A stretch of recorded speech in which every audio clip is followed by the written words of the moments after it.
Los muros que separan a los países no solo son como este, materiales, reales, presentes, visibles. También hay muros ideológicos, culturales, económicos, sociales, burocráticos. Desde el inicio de la administración del presidente Trump en Estados Unidos, hemos escuchado en todos los medios y también en su discurso oficial hablar sobre el muro que quiere construir con la frontera de México.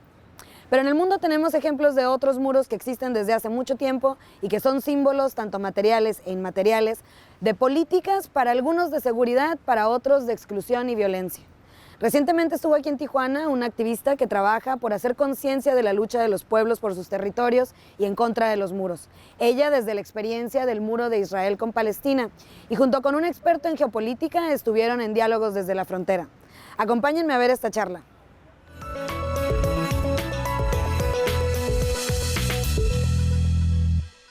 Bienvenidos y bienvenidas a Diálogos desde la Frontera. Desde el inicio de la administración del presidente Trump en Estados Unidos, hemos escuchado por todos los medios y desde todos los discursos, también los oficiales, hablar sobre el muro en la frontera sur con México.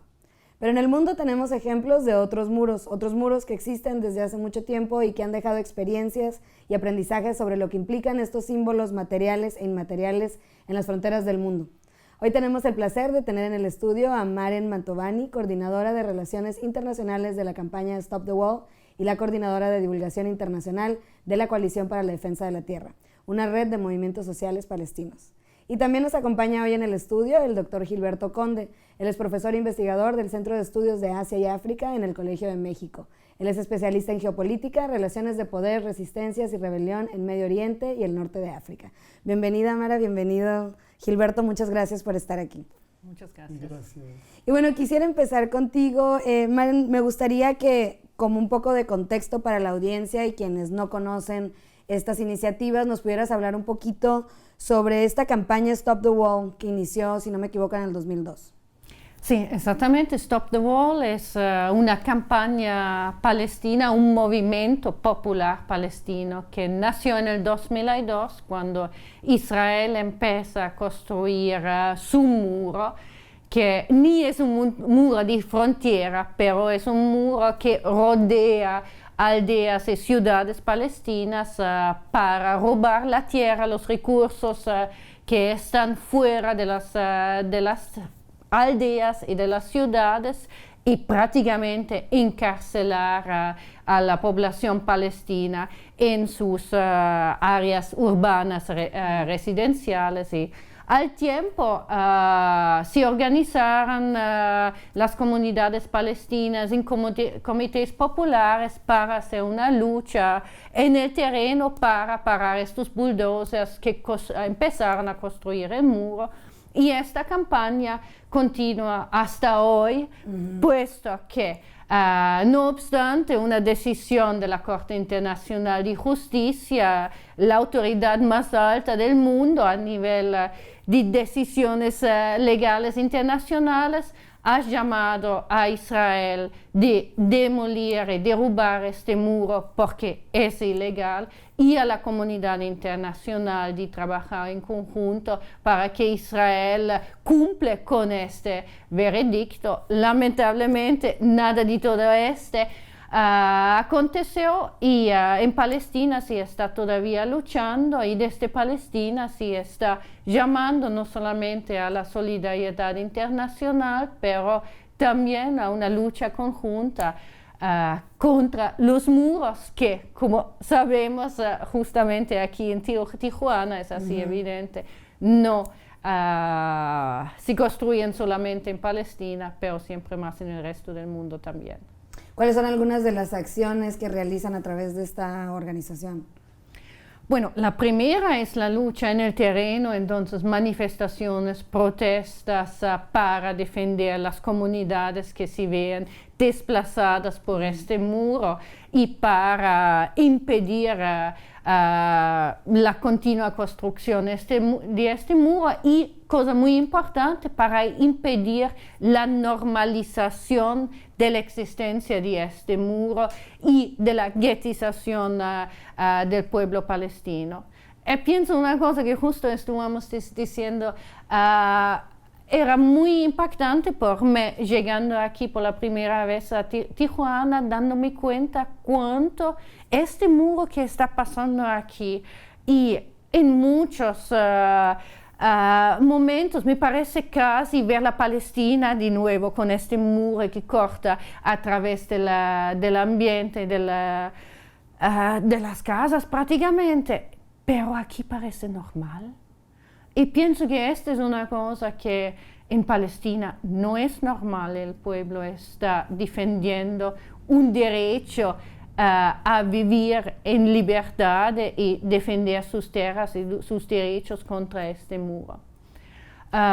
Pues claro, eso es cierto, digo, lo que mencionas, y creo que tú también, Gilberto, has estado tiempo y has vivido aquí en Tijuana, y pues sí hay esta sensación de que de repente el muro pues está, ¿no? Pero ¿cuáles son las similitudes que podríamos hablar en términos de estos dos muros? El muro, las similitudes y bueno, también las diferencias entre Palestina, Israel y México con Estados Unidos.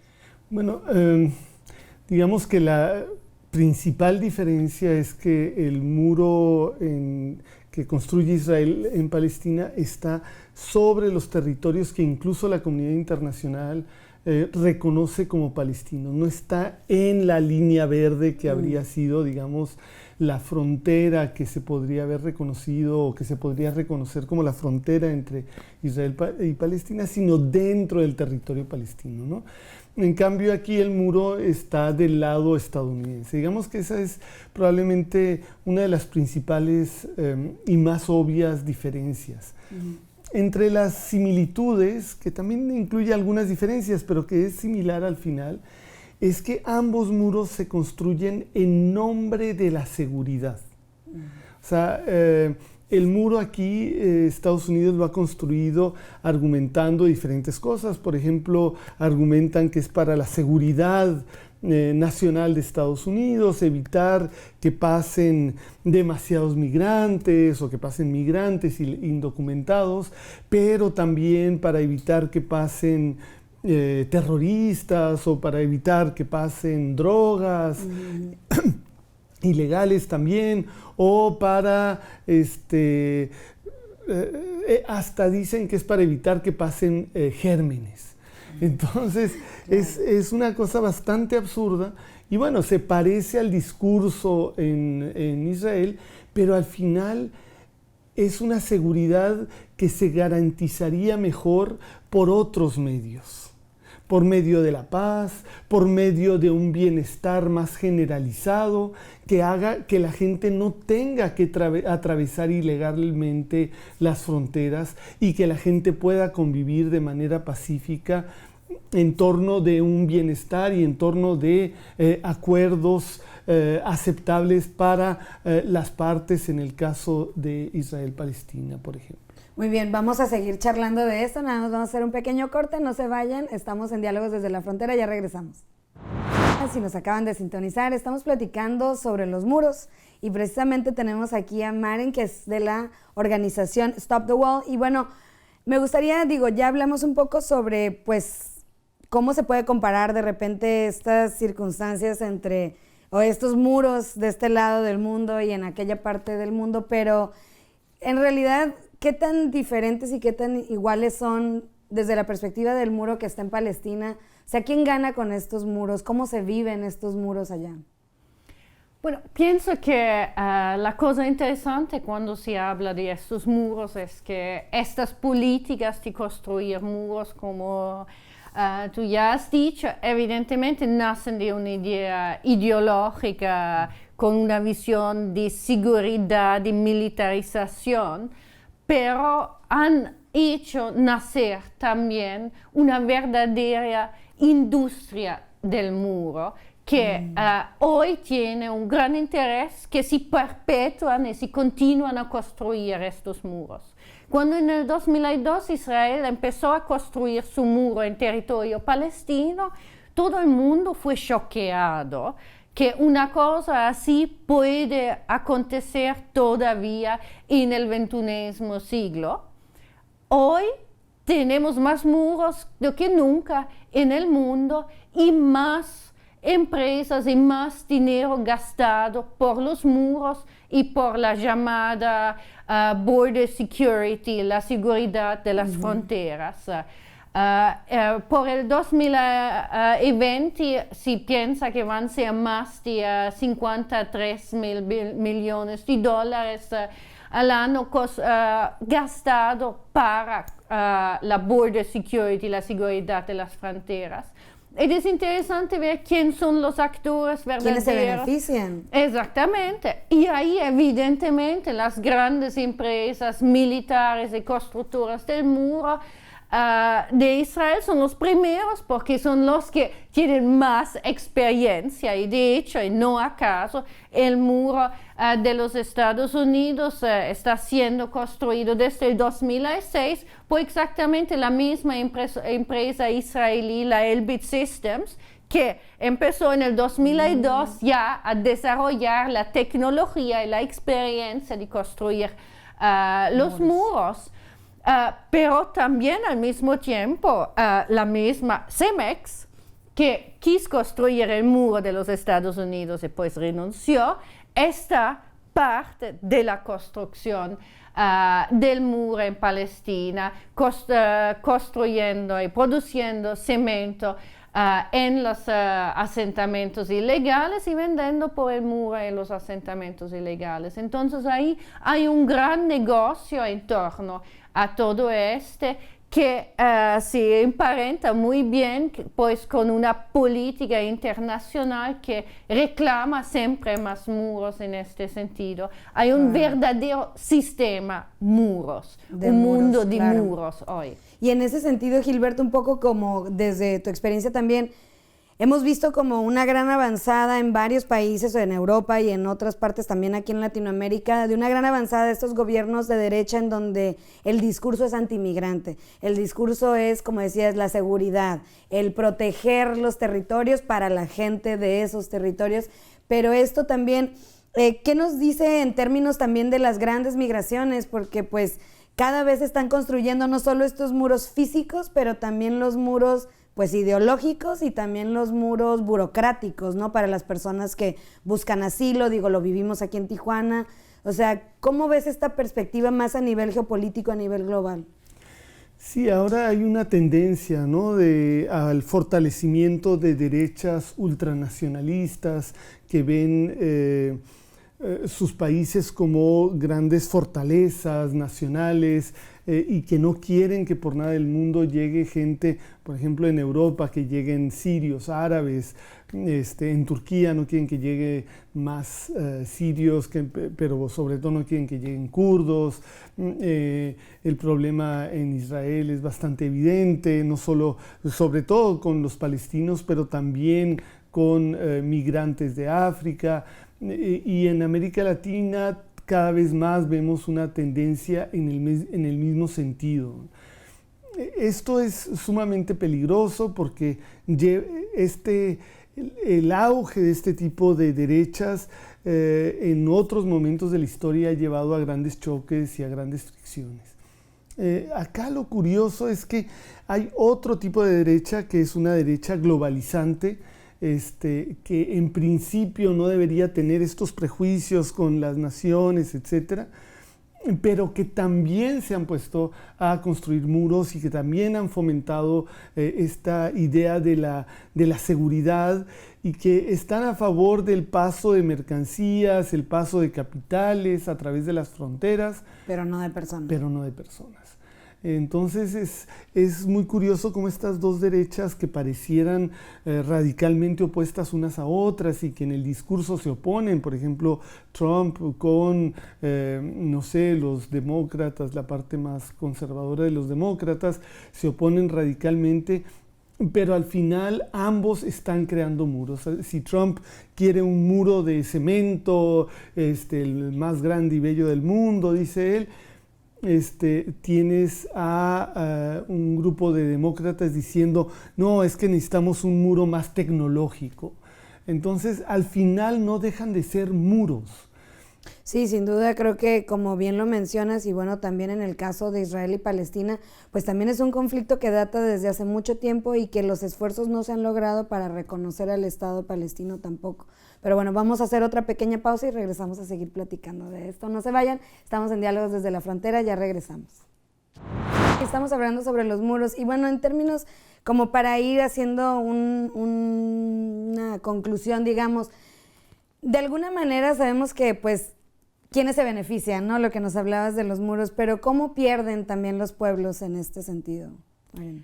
Evidentemente los pueblos son los que más que cualquier otro pierde en este sistema de muros, que es un sistema político más que solamente arquitectónico, y evidente que desde los despojos a las muertes concretas, las personas están perdiendo dramáticamente la vida cada día.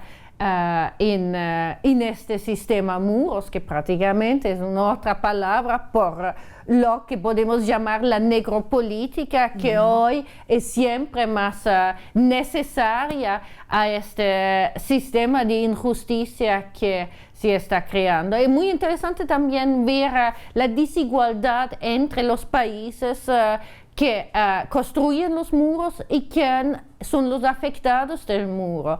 Los que construyen los muros tienen más de o casi $8,000 de GDP, de Producto Interno Bruto. Producto Interno Bruto por cápita cada año, en cuanto los que están del otro lado del muro tienen ni unos 2,000, son 1,700 o algo, y ahí se ve la gran diferencia. Aquí se trata de mantener privilegios coloniales, de mantener privilegios económicos, privilegios de color, de ser blanco, de ser cristiano, claro. Lo que sea. Y pienso que en este sentido la importancia que cuando tenemos un sistema que quiere matar a los pueblos y que quiere dividir y segregar y fragmentar a los pueblos, que nos juntamos y decimos, nos en lugar queremos un mundo sin muros y juntos luchar para que los seres humanos se tornen de nuevo seres humanos dotados de derechos humanos y no son más, como hoy siempre más son, entidades amenazadoras porque terroristas, migrantes, lo que sea. Claro. Somos todos seres humanos, tenemos todos los mismos derechos y ojalá que juntos podamos construir un mundo sin muros. En este sentido, si tú me permites, desde Palestina en el 2017 hemos llamado a la comunidad internacional, a los pueblos del mundo, para juntarse en una iniciativa de Mundo Sin Muros. Y fue muy interesante, en menos de 3-4 meses, más de 370 organizaciones, movimientos de más de 40 países se movilizaron, se juntaron desde entonces, cada 9 de noviembre, que es justamente el día que el muro de Berlín se cayó. Hay este Día Internacional por un Mundo Sin Muros para por lo menos llamar y hacer este grito que los muros no tendrían más que existir, no pueden ser normales, y que solamente si nos juntamos y entendimos que cada muro es solamente un fragmento de un proyecto mucho más amplio, podemos verdaderamente construir la fuerza para rescatar este mundo en un mundo de seres humanos, de derechos, en un mundo sin muros. Claro, porque por un lado creo que también es lo que se evidenció mucho con las caravanas migrantes aquí en Tijuana, es que de alguna manera nos estábamos dando cuenta de que creo que si tú, como tú lo estás planteando ahorita, todos podríamos estar de acuerdo. Sin embargo, hay otra retórica y como que las palabras son tan potentes y tan importantes en donde hablan cada vez más de este tema de la seguridad y de la división, por así decirlo. ¿Crees que es posible esto? ¿Crees que pueden orientarse políticas públicas y políticas internacionales a pensar en un mundo sin muros?